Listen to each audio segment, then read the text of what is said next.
성령 세례를 받고 거듭났음에도 불구하고 그 성령이 원하시는 방향대로 못 쫓아가면서 사는 사람들을 가르쳐서 우리가 성령을 소멸하는 자라고 이야기해요. 성령을 어떻게 소멸해요? 성령이 소멸되어지는 분입니까? 하나님이신데요? 아니죠. 근데 성경에서는 왜 성령을 소멸치 말며라고 이야기할까요? 데살로니가전서 5장 19절 보세요.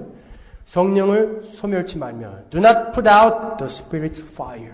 성령을 소멸치 말라 그래요. 이 이야기가 무슨 이야기냐면 구속의 문제에 있어서는 성령께서 우리의 의도와는 상관없이 뚫고 들어오셔서 강압적으로 우리를 끌고 가시지만 성령 충만의 부분에 있어서는 우리가 노력해야 되는 거예요.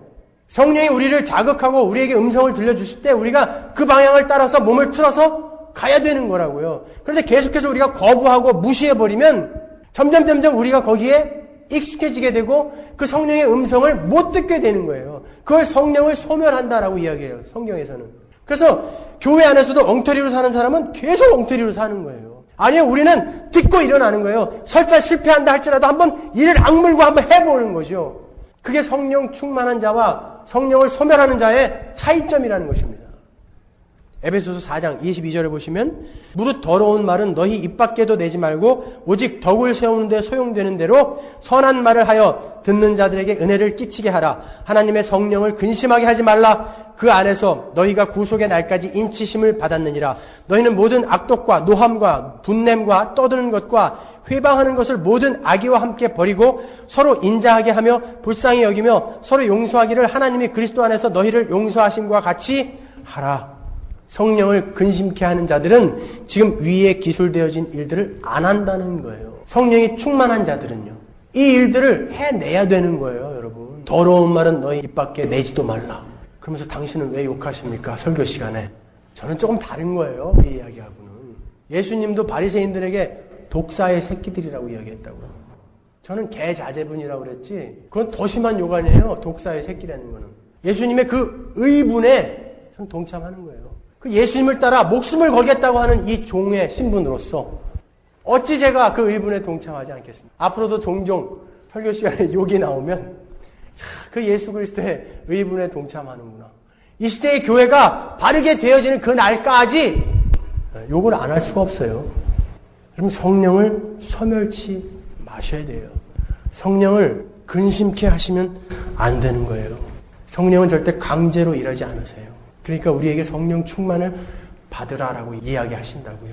여러분, 웨스트민스터 신앙 고백에서도 우리가 살펴봤지만 하나님께서는 제2원인, 하나님을 제1원인이라고 그래요. 제2원인은 하나님 이외의 모든 것, 우리의 인품, 성격, 상황, 조건 이런 걸 이야기하거든요. 이 제2원인을 전혀 무시하지 않고 일을 이루어 가신다고요. 우리의 의지를 발동해서 하나님을 쫓아오게끔 우리를 각성케 하시고 깨닫게 하시고 조명을 하세요. 그렇지만 억지로는 안 끌고 간다고요. 성도의 견인이라는 것을 여러분이 오해하시면 안 돼요. 야, 구원 받았으니까 억지로 그냥 거기까지는 가겠지. 그리고 개판치고 살아도 되겠다가 아니라 하나님은 조명하고 깨닫게 하시고 각성케 하시고 기다리신다고요. 우리가 의지를 발동해서 쫓아오게. 강제로 끌고 가시면 심판날에 하실 말씀이 없잖아요. 쟤네들은 그냥 끌고 가놓고 우리는요. 하나님 기다리세요. 때로는 패시면서 때로는 우리에게 교훈하시면서 성경에 나온 말처럼 하나님께서는 인생 채찍, 사람 막대기, 호세아서에 나오는 것처럼 가시와 담으로 우리의 앞길을 때로는 막고 우리에게 회초리를 대시면서 우리를 일로 끌고 가신다고. 그때에 그렇게 회초리가 날라올 때에 우리는 어여 알아듣고 방향을 틀어야 되는 거예요. 하나님은 이 자리까지 분명히 우리를 만들어 가실 거라고요. 자기의 자식을 죽이면서까지 우리에게 선물하신 그 구원을 반드시 이루어 가실 거라고요. 이 자리까지 가기 위해서는 우리가 변해야 되는데 그러기 위해서는 하나님이 우리 스스로 변하지 않으면 패실 수밖에 없잖아요. 그러니까 좋은 말 할 때 돌아오셔야 되는 거예요, 여러분. 하나님은 세실 때까지 안 오면 5가지 세시는 분이에요. 5만 번까지라도 세시는 분이에요, 하나님은. 그렇게 고집이 세신 분이라고요.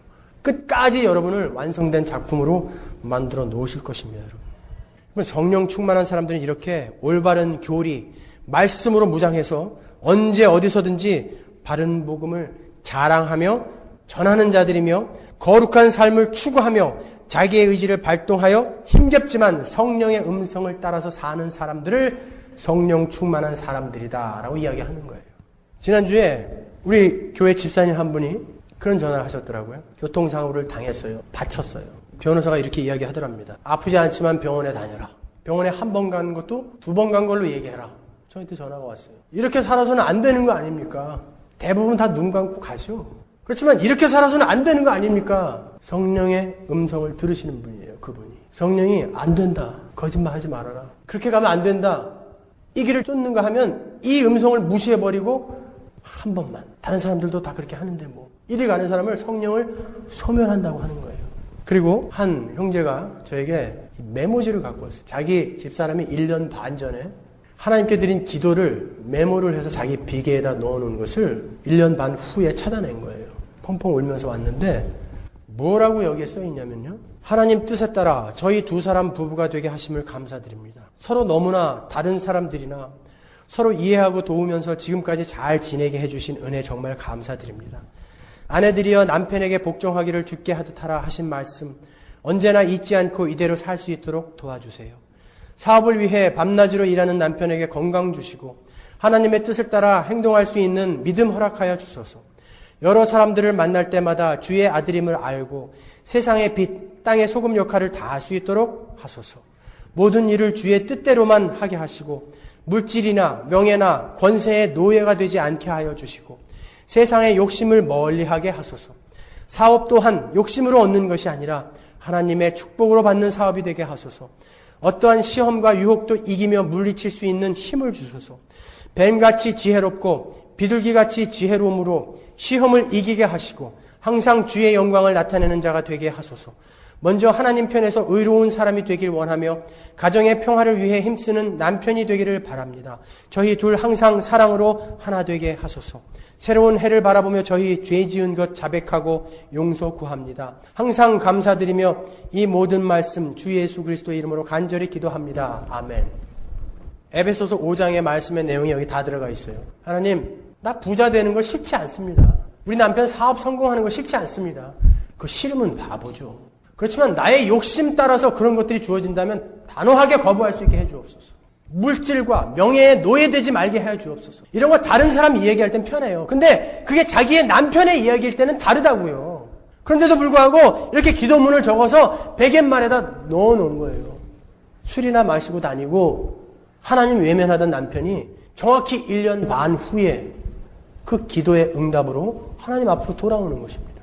목사님, 제가 몇 주간 나의 이 문제가 너무나 해결되어지지 않아서 새벽 기도에 계속 나와서 기도했습니다. 제가 이렇게 기도하고 말씀을 들으면서 제 마음속에 변화가 생겼습니다. 처음에는 왜 하나님 내 이 상황을 변화시켜주지 않습니까? 원망의 기도였는데 지금은 하나님이 나에게 원하시는 것은 내가 변하는 것을 원하시는군요. 하나님 언젠가 내가 변하지 않고 이 상황이 지금 해결됐다고 하면 언젠가는 또다시 이런 똑같은 상황이 왔을 때 나는 또 무너질 텐데 하나님이 지금 나를 변하기를 내가 변하기를 원하시는군요.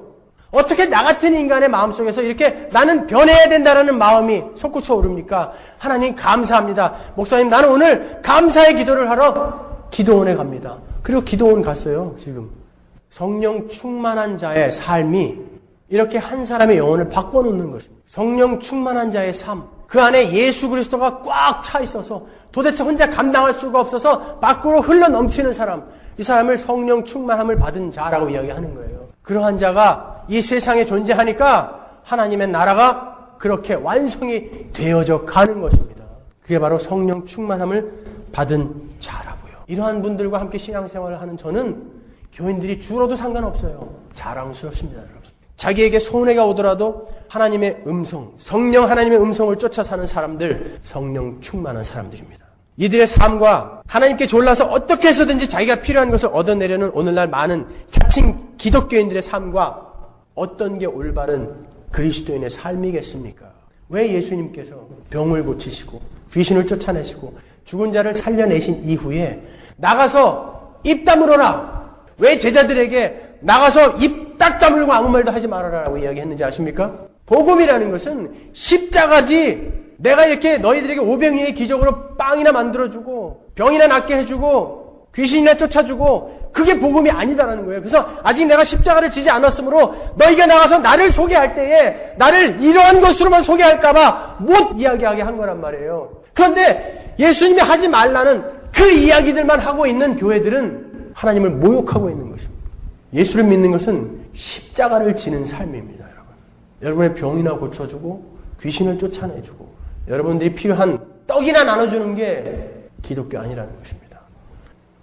기독교는 신본주의인 것입니다. 인본주의 아니에요. 하나님을 위해 우리가 존재하는 것이지 우리를 위해 하나님이 존재하는 거 아니라고요. 우리를 위해 하나님은 언제든지 콜하면 나타나가지고 무슨 알라딘의 요술램프 지니처럼 나타나가지고 주인님 뭘 원하십니까? 이거 기독교 아니란 말이에요. 여러분 하나님이 얼마나 위대하신 분인지 아시고 그런 소리 하시는 것입니까? 그러면 이제 성령 충만한 삶이 무엇인지 아셨으면 그렇게 살아내셔야죠. 저와 여러분 이 문을 나서면서 결단하고 결심하면서 나가시자. 그래, 비록 실패할지라도 노력해보자. 이를 악물고라도 한번 해보자. 그게 성령 충만한 삶이라면 그렇게 한번 살아보자. 그렇게 결단하면서 이 문을 나서자.